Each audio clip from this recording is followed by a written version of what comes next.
Der Mann hier im lässigen Aufzug könnte ein aufsässiger Rapper sein, ein notorischer Tagedieb. Doch nichts davon. Er ist ein schwer arbeitender Manager und eine maßgebende Figur der deutschen Medien.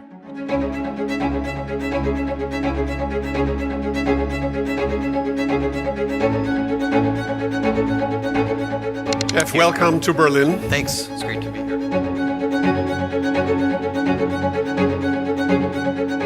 Mathias Dopfner. He's not a typical media guy. He's a deep thinker. He's one who sees it as his moral obligation to address big questions about human rights in the world, why so many governments deal with dictators that abuse their own citizens.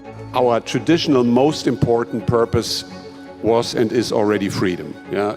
Free society, free and open society, democracy, rule of law, human rights.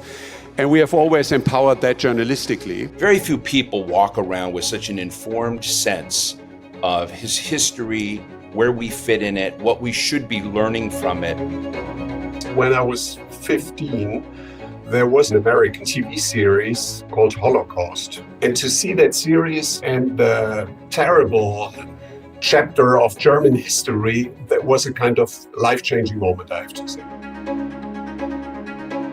If you start to burn books, one day you will also burn people. So if it is about freedom of expression, it is the fundament of everything, and this kind of intellectual violence very easily then leads to physical violence. That's what happened in Germany.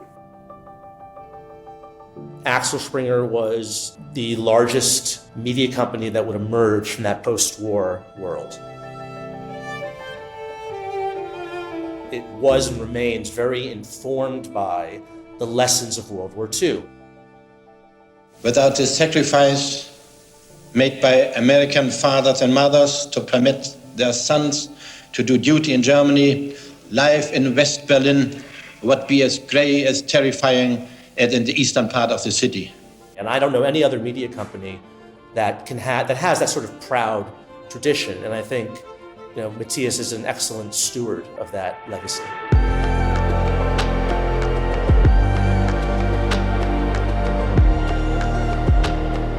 In the DNA of Axel Springer, journalism and journalistic independence is deeply rooted. I was a journalist myself for 20 years. Originally I wanted to become a musician, then I became a music critic and editor-in-chief of various publications. I always considered myself a journalist. I'm still writing every week, spontaneously editorials.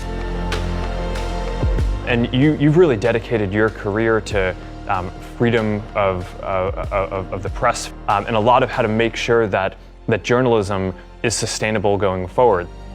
Berlin is the headquarters of one of Europe's dominant publishing companies. So, can a German media company become a global giant?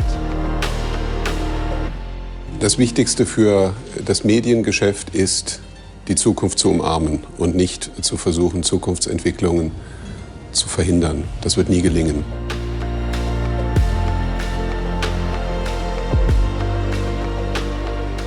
I think for Mathias, journalism is a real living thing. It has to live in the real world that we're in. It has to adapt to the way people and eyeballs are seeing that news or feeling or hearing or reading that news. And that I think what he's been an innovator in is being very open-minded about platforms and how you aggregate those platforms and bring them in, while maintaining the ethic that journalism should be free and independent from influence. We believe in the future of journalism. And yes, it is also about the trust in journalism that we want to recreate. Trust in our work has suffered over the last years and decades.